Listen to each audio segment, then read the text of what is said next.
Hi, everyone. I'm Gold Derby News and Features Editor Ray Richmond, and I'm here today with Nate Mann, a Juilliard graduate who has roles in two limited series this year, the Apple TV Plus nine-part World War II epic Masters of the Air, and the seven-part Peacock mystery drama Apples Never Fall. Nate, I know you also appeared in Paul Thomas Anderson's 2021 film Licorice Pizza, but your career really seemed to just explode over the past year. It just kind of so happened that these two shows were made in more or less quick succession, and I'm excited that they've come out in the way that they have. Yeah, Like within I guess a month and a half of each other. We're yeah, going to yeah, a couple concentrate. months. We're We have going no to have I have no control over any of that, so no, that's of just course not. yeah, just Uh, but it's pretty great to have one right after the other, and it gives you it gives you the look of momentum as if things are really skyrocketing for you. And I think that actually happens to be true. It's not just an appearance. Which is pretty great. And we're going to concentrate today, however, on Masters of the Air. all right. You play Lieutenant Robert Rosie Rosenthal, That's the right. hotshot member of the famed Bloody 100th Bomber Group in World War II, and one of the most decorated B-17 pilots to serve and survive. What was the audition process like, Nate, to land this kind of prime role? You know, I knew about I knew the project was being made at some point in 2020. And I got sent a script at some point and read it and looked into was asked to look at Rosie, who I just kind of had this just kind of it's hard to explain sometimes, but just this connection to, he felt sort of familiar to me in a way that when you see in a script, it just kind of jumps off the page. And I looked him up and sort of looked up, just sort of preliminarily, like on a first read, like what he was about and what he was up to. And I just thought he was amazing. And then put a couple auditions together, and then next thing I knew, I was over in the UK for a 2-week boot camp. So That had that had to be interesting too. What did you learn about Rosie though in your research? He was just a fascinating guy. I mean, you there had to be some interviews with him, I imagine, that you were able to scour. that's right. Those are always when you're able to play someone a real person, um, being able to pull from firsthand sources is the best, right? I mean, we try to I try to play every character, right, as if they're a real person. But when you have like real, an interview, he was very close with his son, Dan, who I actually got a chance to meet while we were shooting this, and his Dan had interviewed him at a couple different points in his life, and there's a sequence, there's a video he did where Rosie, where my character, he's probably, I mean, he must be in his late 70s or early 80s. And he gets back in one of these planes, and his son sort of just talks to him about kind of what that experience is like, coming back and seeing the plane and what he always thought about it and what it sort of like brought up for him thinking about the war. And um, it's those kinds of that just gives so much life and texture to be able to kind of sink your teeth into, and get to know someone. He was such a brilliant man, and so warm, but also just had this focus, this drive to him, that I found really, really compelling. And he was really the hottest shot of the hot shot bomber group flyers, wasn't he? I mean, more so than anything. Once I know you don't get there with at playing Rosie until episode 4, but once you do, it really just kind of explodes on the screen because he was such a, for lack of a better term, a badass. He was total badass, and such a I mean, he's a real good pilot. He spent thousands of hours in the cockpit before he even shows up to England to fly, and do the missions. So he was already pretty experienced, but he was an athlete, and he was a smart dude. Like I think he had instincts about that plane. And what was one of the things that was really important for us, for kind of all of us making this show, was just to have a sense that we were all fluent enough, right, with the cockpit, or with whatever equipment each of our characters was going to use, in order to kind of make it feel as authentic as possible.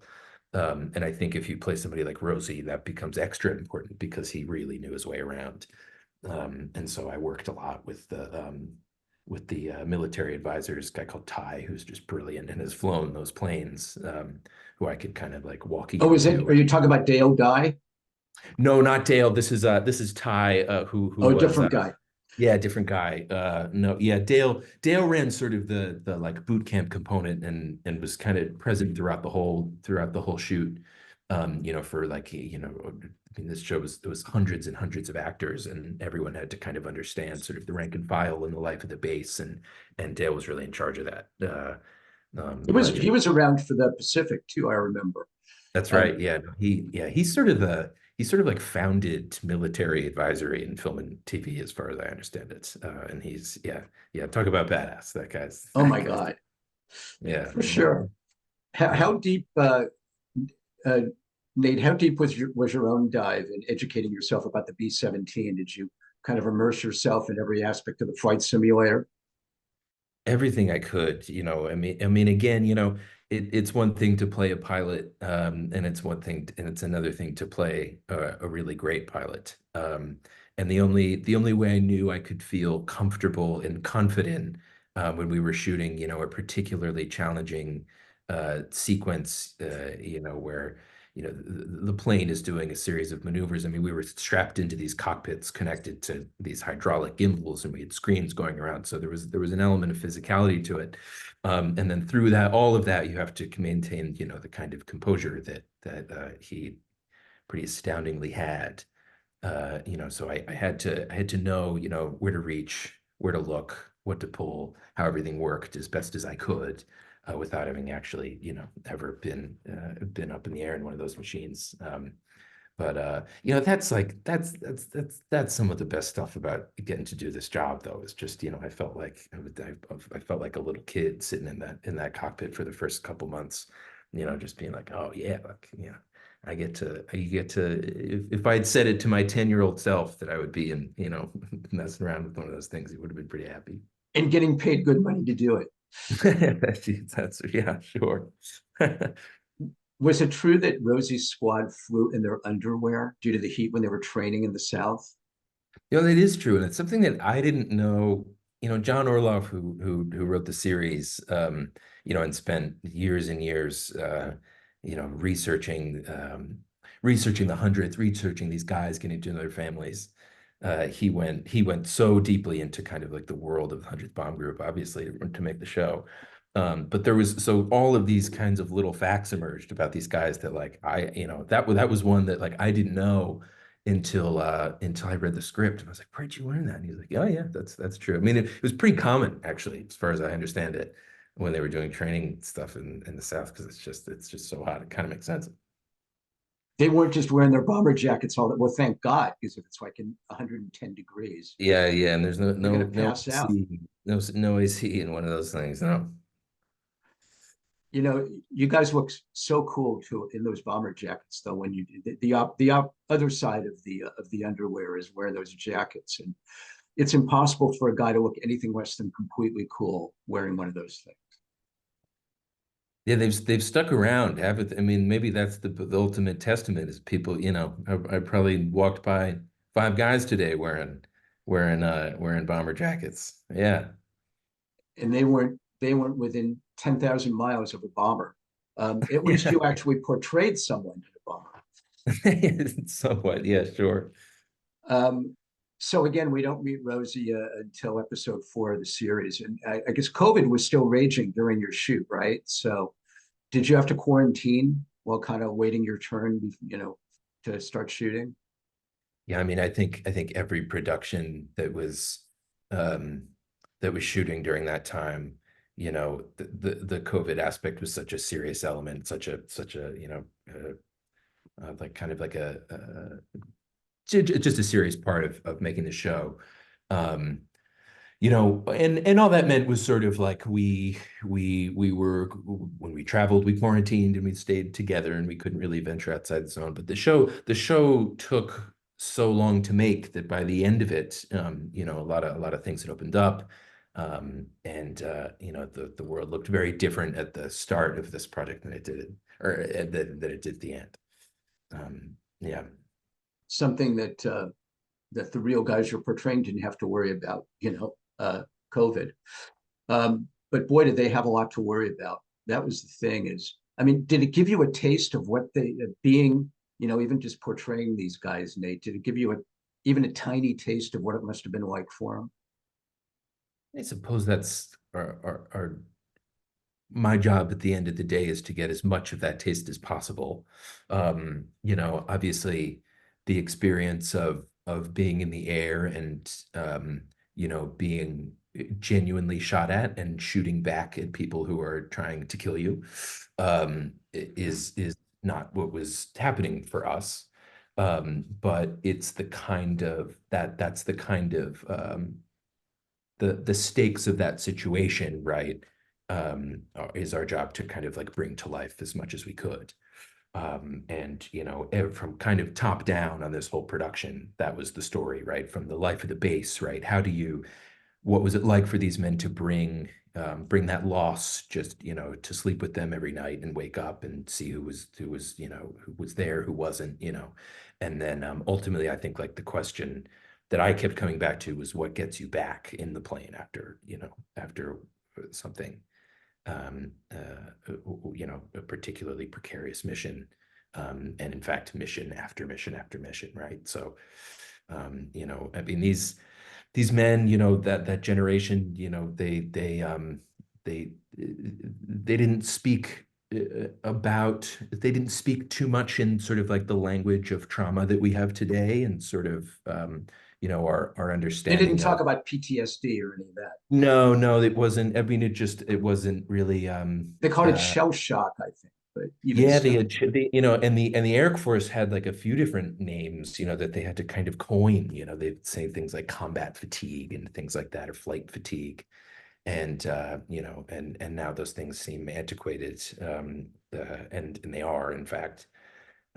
So, you know, there's a certain advantage, right, to being able to understand kind of like, or like have sort of like a modern notion of or of what we know about trauma now, as much as we know about trauma now, and then to put it into, you know, the experience of these guys who didn't have that conception, right, and were just you know, quite literally flying by the seat of their pants and not really having any tools to be able to deal with it.